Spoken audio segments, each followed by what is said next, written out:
Welcome to the Lifestyles Unlimited Real Estate Investor Radio Show, a real estate investment program.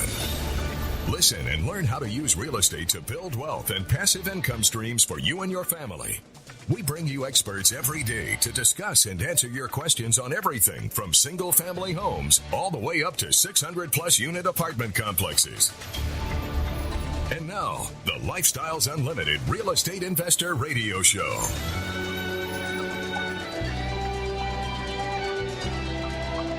Welcome to the show. My name is Al Gordon, and as always, we're working on your financial freedom. On today's show, I'm going to talk about some job statistics that I think are going to make you sit back in your chair and shudder a little bit. I mean, these are some statistics that I came up with that, although I'm not really in the job market, when I read these things, it made me shudder. It really did. I had grave concern.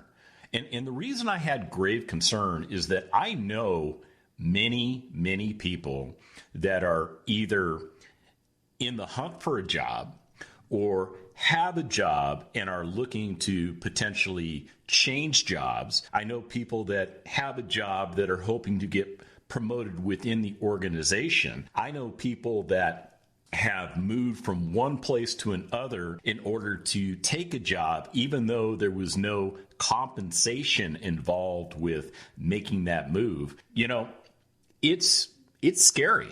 There's some scary statistics out there, and I'm going to talk about some of those things today because I think you need to know. The other reason I want to talk about these job statistics is I want to imprint upon your brain the concept that there is a better way, that you can change the paradigm of your life. You can change the road you're on, and you can start at any time.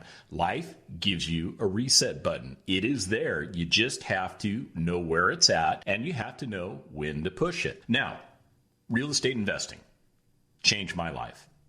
It absolutely changed my life. By correctly investing in real estate, I was able to change my life by getting out of a job.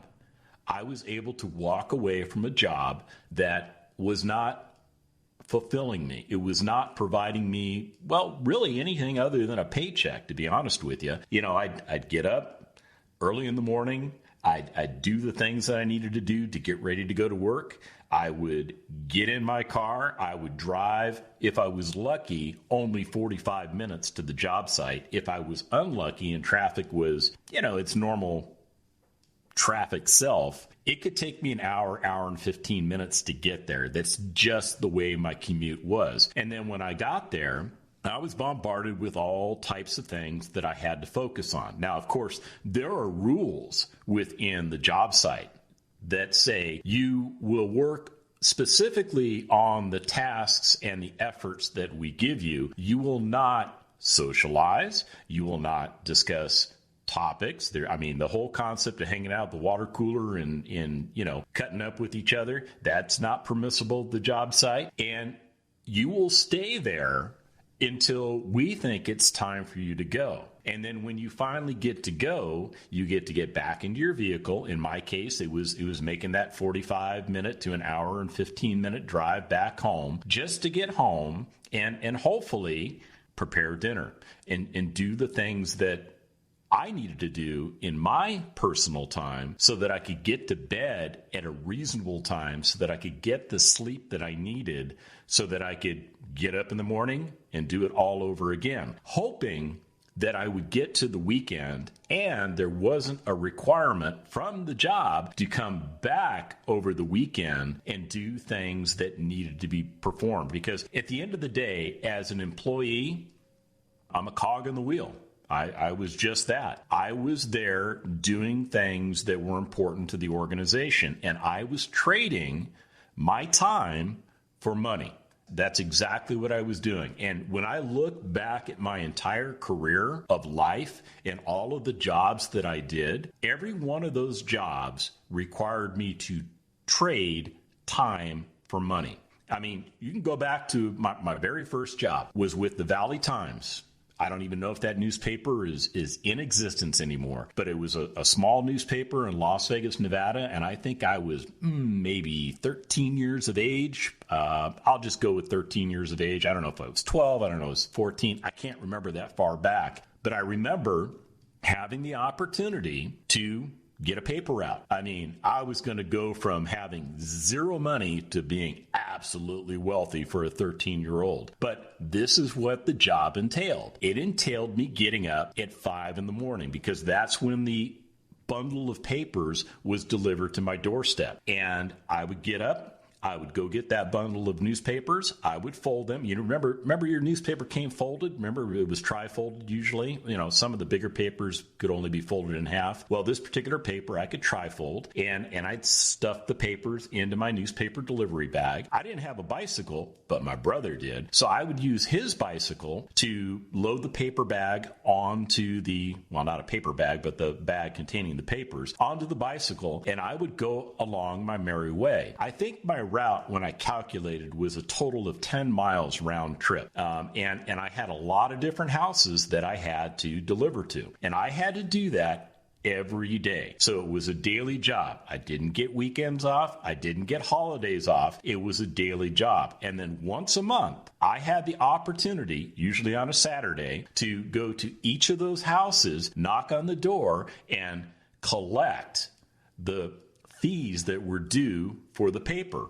And you know what? Some people snubbed me. Some people didn't pay me. I mean, that's just the way it was. I couldn't do anything about what was I going to do as a 13-year-old. You know, they just wouldn't pay. So I'd stop delivering them papers. But at the end of the day, I started in the path of working. I started doing the things that I continued to do for the bulk of my life, which was trading time for money. And when we come back, I'm going to get into some of these statistics that I think you need to hear about, because I know a lot of you are trading time for money and you want to know what's going on in the environment around you. We'll be back right after this.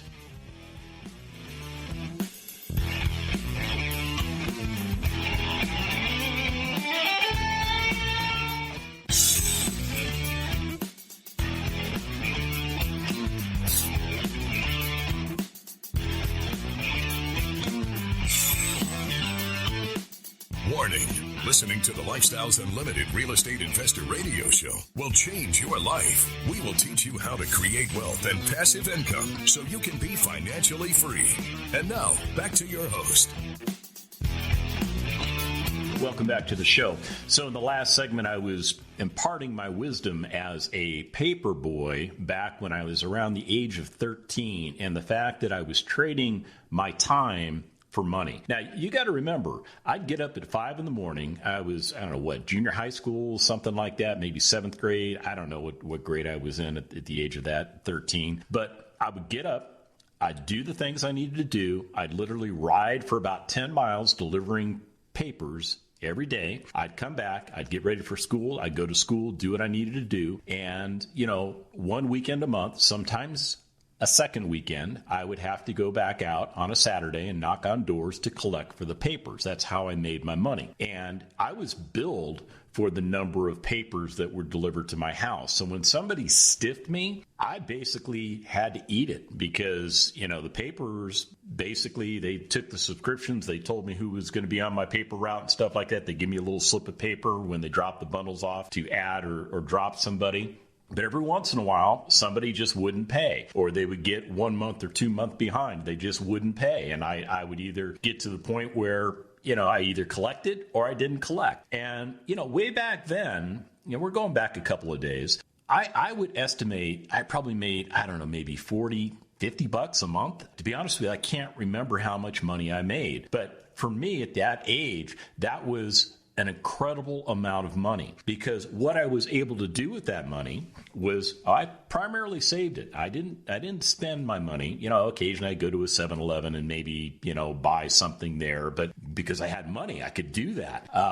But I saved my money. And my first major purchase was a bicycle.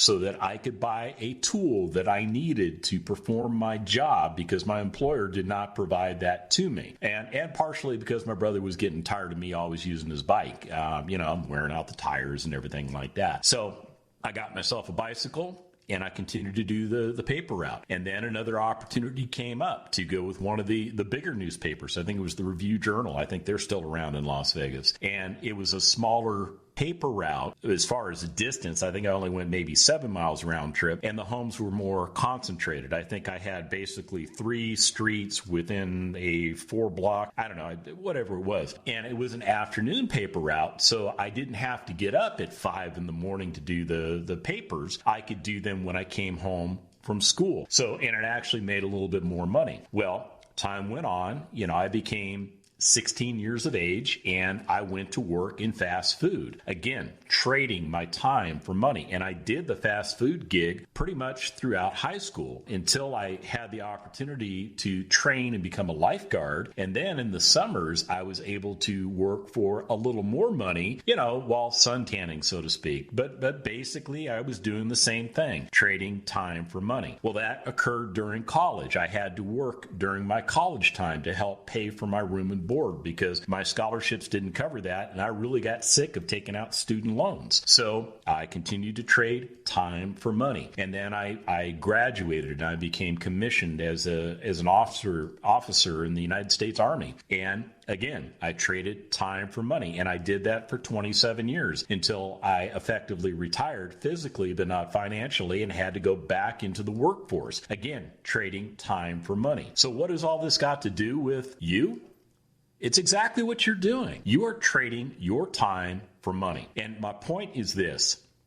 You have got to start doing something a little bit different. And real estate investing gives you an opportunity to not trade your time for money. See, the focus of properly investing in real estate is that you can earn money effectively passively. So you do spend a little bit of time, and I'm going to tell you, you're going to spend some time getting yourself properly educated because you do not want to go into real estate without the proper tools in your tool bag. And I'll tell you, looking at the internet and all the garbage that's out there about real estate investing, I was going to do another show today about all the bad information that was out there. The problem I had was this. There's so much bad information out there. I didn't know which one to pick. I really didn't. So before the show started, I just scrapped the whole thing, and I said, let's change the topic and let's talk about some of the things that are out there, some job statistics that are out there that you may or may not be aware of. So let's get into those things right now.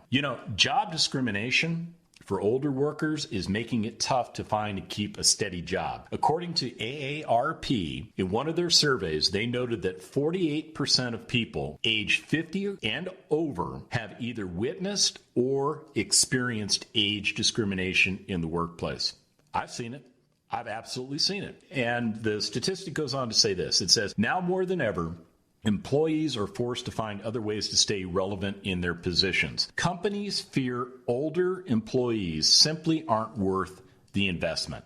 Yeah, you heard me right. It said, I'll read it again. It said, companies fear older employees simply aren't worth the investment. Boy, I found that in my face when I left the military and was trying to find a job in the civilian sector. And it goes on to say this, and workers have reported being laid off, fired, not hired for a job, or passed up for a promotion due to age. That should scare you. That literally should scare you. Here's another one.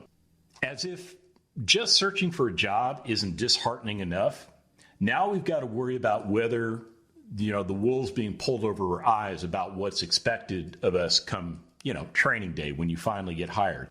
A survey found that 23% of those surveyed reported feeling misled during a job interview.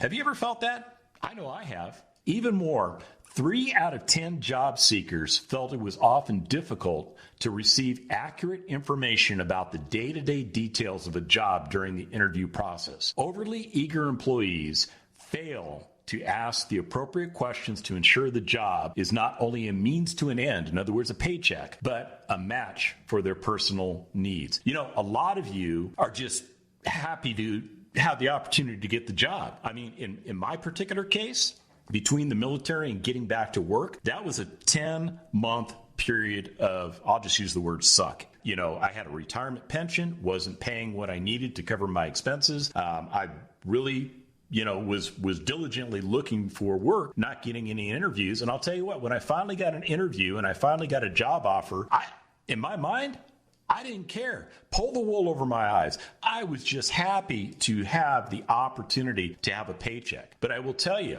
if I had been properly investing in real estate, and I was invested in real estate, but I was not properly invested in real estate, had I been doing that my entire military career, instead of incorrectly investing in real estate, things would have been a lot different for me. Hey, more statistics that will scare you when we come back from the break.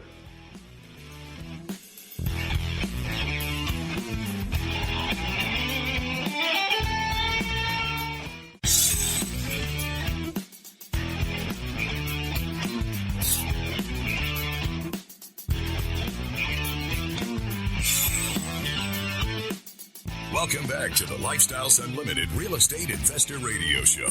It's time to turn up the volume and fine-tune your passive income plan so you can create the lifestyle you've always wanted. I'm talking about job statistics that should scare you. I mean, the reality of the situation is this. You are trading time for money, and the things that you're doing aren't getting you any closer to retirement than you were, say, 5 or 10 years ago. And I would tell you that if you've been doing the same thing for the past 5 years and it hasn't gotten to you to a place where that you can call retirement, then what you're doing is ineffective and it needs to change. According to, I'm going to butcher this company's name because I don't know how to pronounce it. It's Udemy. Maybe I got it right. 52% of full-time employees in America feel more stressed today at work than they did 1 year ago. They go on to say workplace stress and happiness leads to certain health dangers. And unfortunately, many stress factors are beyond our control. 60% of the United States workers are stressed out all or most of the time at work because of outside triggers, such as maybe the political climate. Not that any of that's going on right now. That came in at 50%. Or inside triggers, such as a fear of losing their job. That came in at 43%. Or changing job responsibilities. That came in at 52%. And being unhappy at work can cost you more than just a salary. There's a strong correlation between workplace stress and serious illness, such as heart disease and anxiety. And I'll tell you what, I'm a firm believer in that. I think they got that absolutely right because, when I left the military and all of that stress that I had been dealing with for many, many years because, being in the military is a pretty stressful job, my health deteriorated. It did. I became very ill after I left. And so I think they get that right. They did a newer study that also linked job hatred to a shorter lifespan. So they go on to say this, choose your career wisely. One could say your choice is literally a matter of life and death. Yeah, I'm being sincere with you. Here's another stat. People are staying in the workforce longer. Baby boomers are moving past retirement age and remaining in the workforce longer than prior generations did. The percentage of workers ages 65 and older in full-time jobs more than doubled from 4% in 2002 to 9% in 2016. Whether it's due to a lack of adequate savings or an inherent desire to keep working longer, I don't know about that. Retirement seems to be getting further and further away for some people. Either way, retiring at the age of 65 is no longer guaranteed. So for those of you that have that target, I'm going to get to age 65 and everything will be golden. I've been stuffing money into my IRA or I've been putting money into my company's 401k and I get matching funds. It's going to get me to a place of retirement so that at the age of 65, I'll have this big pile of money and I'll be able to spend all that money for the rest of my life. I tell you what, it's failing people. It is absolutely failing people. That concept alone is causing many people to not retire when they think they're going to retire. And I'll tell you, statistically, I don't have the numbers in front of me right now. I've reported them on earlier shows. Statistically, you are not saving enough money to sustain the lifestyle that you desire in retirement. Guaranteed. It's just not happening. Very, very few people are making that reality work. So here's another stat. This one, boy, it caught me off guard. It says professional ghosting is becoming more common. Did you know that the dating and professional worlds they seem to be colliding, and not in a fun way? You know, ghosting is a term typically used to describe a point in which all communication between you and another person ceases in the dating world. And it's now being applied to the job search. Just because you had a great interview with the company doesn't mean you'll get any type of response or feedback from the team. And according to Career Builder, they say that 75% of workers who applied to jobs in the past year have not heard back from the employer, regardless of the decision to move forward. Many hiring professionals are choosing a vow of silence to avoid becoming the bad guy. And though unprofessional, they feel they need to dodge confrontation when announcing a job is no longer available. You know, my daughter's boyfriend, he graduated from college. Let's see, when did he graduate? Last December. Okay, so just before the whole coronavirus thing. And, you know, he got a degree. Well, he didn't he earned it. I mean, he did everything he was supposed to do to earn that degree. He has a degree in cyber stuff. Basically, it's IT related with an emphasis on cyber security and all that, you know, the cool stuff, because that was the buzz, 3 to 5 years ago. That's where the jobs are going. And, you know, he was interested. He likes computers and stuff. He's good at it. So he went and got that degree. Well, he earned that degree, I should say. And he immediately went into job search mode. I helped him get his resume together. Not a whole lot on his resume, because what can you say? You know, he graduated with honors from a 4-year institution, had great grades, studied real hard, had some, you know, jobs on the side so that, you know, he can show that he's at least responsible. And, you know, resume after resume went out. He received a response from an employer, and that employer said, hey, let's do this. You're on the list of candidates that we would like to interview. Let's have that interview. So I'll tell you what, he was pumped. He finally, after all this time, and this happened literally 2 weeks ago, after all this time, he finally got that job interview. So he, you know, I coached him up and everything, because I want the guy to be successful. I want to help him, you know. So we did a little mock interview. We got him ready, and he was ready. I mean, he was polished. He knew how to answer tough questions. He went to the interview. After the interview, I said, hey, how did it go? He said, man, I thought it went really well. You know, it was a great dialogue, good communication presence. They said that, you know, based on the interview, they would follow up with him and let him know. But, you know, he seemed very promising. So he walked away from that interview, you know, beaming. He thought, hey, I'm going to get this job, right? Well, I talked to him yesterday, and I said, how's that thing going? What's going on with that particular job interview? Have you heard back from him? You know what he said? Crickets. Heard nothing. I said, well, did you follow up with him? He said, I sent a letter to them through snail mail saying, thank you very much for the opportunity to interview. Still very, very interested in the position. Can you please reach out to me and let me know what the step is? He sent that in a text to the person that he was in communication with. He sent that in an email. So, I mean, he hit all 3 basic forms of communication. And you know what he heard back? Nothing. Absolutely nothing.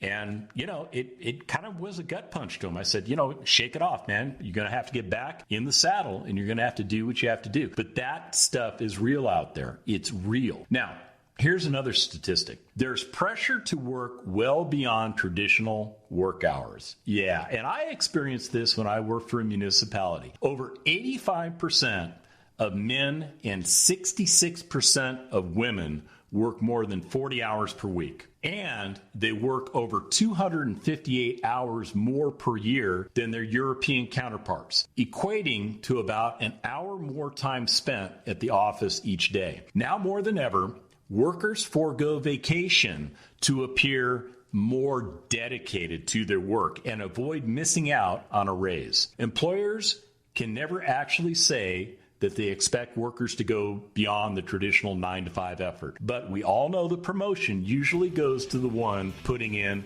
the most hours. Yeah, I'm telling you what, that should scare you. If you're not an hourly employee, if you're a salaried employee, they can work you as long as they want to because they don't have to pay overtime, but they can make you work the overtime. More statistics when we come back.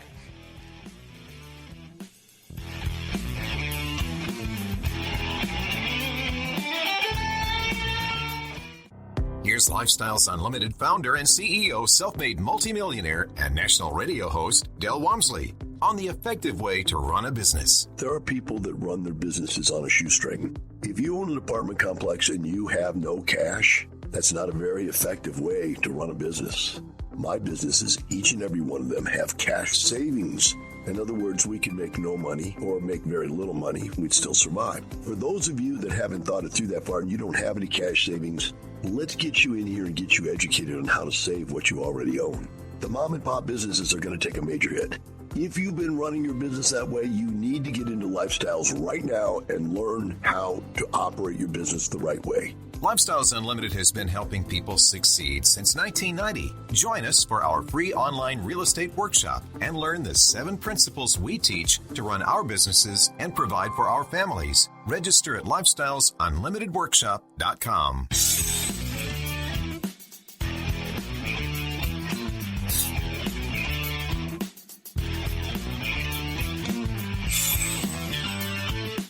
We're back with the Lifestyles Unlimited Real Estate Investor Radio Show. We're here to answer your questions and help you become financially free. Whether you love your job, you hate your job, you tolerate your job is immaterial. You are trading your time for money and hoping that that money is going to provide you the lifestyle that you currently have, and more so, is preparing you for retirement in the future. And I'm here to tell you, companies, they can let you go for any reason at any time. You know, you could be the best employee in a company, and I'll tell you what, if that company is bleeding money, it doesn't matter how great of an employee you are. You may be one of the few that gets to stick around, but if that company is on a downward slope and heading towards, insolvency, you're going to be out of a job. And that leads me to my next statistic. Did you know that an unexpected job loss will cost thousands of dollars in retirement setbacks? I'm not making that up. According to Money Magazine, they report that 61% of people have lost a job for, get this, longer than a year by the time they reach age 70. Losing a job is more common than you might think in an unstable economy, as nearly a quarter of people have experienced 4 or more of these shocks in a lifetime. These types of financial setbacks often cause people to dip into their retirement accounts, you heard me, and ruin their chances at, securing that quote-unquote nest egg that you're building towards. And unfortunately, 32% of early withdrawals are by workers in low-income housing, according to Money Magazine. And in these cases, research from the National Endowment for Financial Education predicts retirement savings would be reduced by an average of $6,218 per episode, or nearly $25,000 after 4 years of basically this happening to you. It's the way it is. You lose your job, you have to turn to whatever assets that you have. And for many of you, the only asset that you have is that giant savings account out there called your 401k or your IRA or your 403b or your SEP or your Simpler or whatever you're putting your money into. And you got to live, right? So what do? You dig into the money. The federal government is allowing people right now who have been affected by COVID and who meet certain conditions to withdraw up to $100,000 of that retirement money to help them through this pandemic period. Now, they're graciously waiving the penalty, and they're graciously giving you a extended period of time. I think it's up to 3 years to pay back the loan with Oh, yeah, with interest. Yeah, it's out there. So don't quote me on that. I'm not the expert on that stuff, but I know people that have done that. They have tapped into that money because of what's going on is financially impacting them and their jobs. Did you know that older employees are at a greater risk of job loss? It's true. Companies are more likely to get rid of older, more experienced employees for newer, cheaper workers. Knowledge and expertise aside, your seemingly steady job may not be as safe as you think it is. Age discrimination in the workplace is common, and many fear the influx of younger, more technologically savvy workers will force older employees back onto the jobs market. I'll be honest with you, that's a very scary statistic to me, and it should be for you, especially those of you that are getting closer to what you think is retirement age, and maybe you're counting on your employer contributions to help you fund such a lifestyle. And here's another stat that scares me. Wage growth is basically stagnant. It is. If you want to see just how slow the economy is recovering right now, okay, we should look no further than the U.S. wage growth. It rests at 2.5%, and that was as of June of 2017. So that's an older statistic, but I will tell you, it's being impacted right now in our current situation, which is low compared to the target that the government sets of 3.5% to 4%. So regardless of upticks and downticks of both unemployment and monthly job growth, the fact remains that employers are just not offering competitive wages to those who are looking for work. And, the job market right now is just absolutely nuts. It's absolutely nuts. There are a lot of people that have been affected by the COVID shutdown. There are companies that have shuttered their doors. There are others that have expanded. There are people, I have residents in some of my single family properties who have been dramatically impacted by this event. And they've done the right thing. One guy lost his job. So what did he do? He went to work in the grocery industry, basically stocking shelves. And he took on not one job, but two jobs because he had to replace the money that was lost when he was let go. Now, he's doing the right thing. He's taking care of his family. He's honoring his commitment in his lease. And it's not affecting me from a financial standpoint because I did a great job of selecting him as one of my residents. I had another resident that, everything was looking great.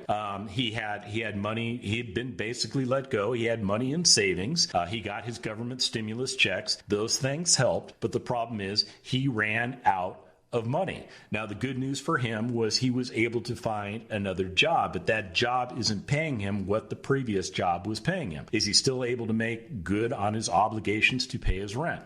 Yes, he is. He is absolutely doing the honorable and correct thing. He and I, we have a business arrangement codified by what is called a lease, and he is doing what he needs to do, and therefore my rental properties are continuing to produce. And that gets me to a point I want to make to you. When you decide that what you're doing isn't working, when you finally have that epiphany that you're on a roller coaster ride, that you're not in control of your life, that your life is being controlled by your job or your employer or other external forces, you have to make a change. You do.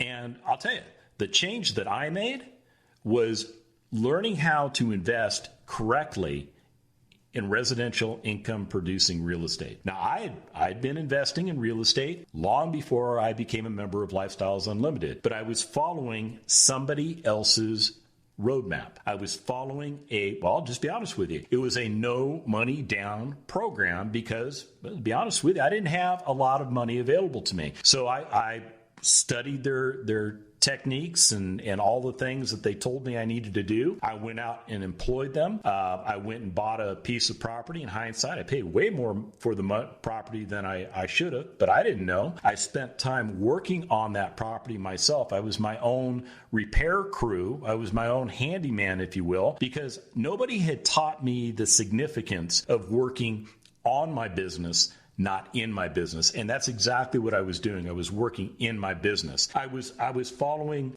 flawed philosophies that it was okay to have negative cash flow. I was paying money out of my pocket every month because I thought the properties would go up in value. And, over a 20-year period, they did double in value. But it took 20 years to do that. And when I sat down and I really looked at what I was doing from a financial standpoint, I was an idiot. I really was. But in fairness to me, I didn't know what I didn't know.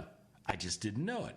And then, along the way, I found Lifestyles Unlimited, and I started listening to these radio shows, and the information that was being presented to me made sense. So I went to a Lifestyles Unlimited free workshop. At that time, we were doing them in person. Right now, we're doing them all virtually, and I'll tell you what, I think it's a great way to reach out and give you the information you need to have. And in doing so, I realized that there was a better way, that what I had been doing was ineffective and it needed to change. And I had gone through a significant financial catastrophe when I left the military, and I spent 10 months trying to get into a job that I absolutely hated. Loved the work, hated the environment, but I was stuck. My roadmap at that point had me working until the age of 70. I couldn't find another way out. And then Lifestyles Unlimited appeared on my radar. And I became a member, and I went through the educational program. In a 16-hour period of time, I was able to unscrew all the things that I had screwed up, and I was able to turn around the single-family residential properties that I had to where they were cash flowing. I started doing the things that, Lifestyles Unlimited taught me, and more so, I got involved with multifamily investments. I'm a passive investor in multifamily apartment communities, and I'll tell you what, everybody's screaming doom and gloom. My investments are doing extremely well. As a matter of fact, I got another email today from another one of my investments. We thought that, we had all agreed we would hold off on distributions for this quarter because we were concerned about the economic impact. Well, the impact wasn't that great. I got a distribution. It's amazing that my real estate is producing for me the way my real estate is supposed to do it. So if you want to get more information, check out a free workshop at freeworkshoplivestream.com. That's freeworkshoplivestream.com. And remember, it's not the money, it's the lifestyle. Have a great day. The Lifestyles Unlimited Real Estate Investor Radio Show is for entertainment purposes only. Please consult a professional regarding your personal investment needs. Nothing presented on the Lifestyles Unlimited Real Estate Investor Radio Show constitutes an endorsement, recommendation, offer, or solicitation to buy or sell any product or security.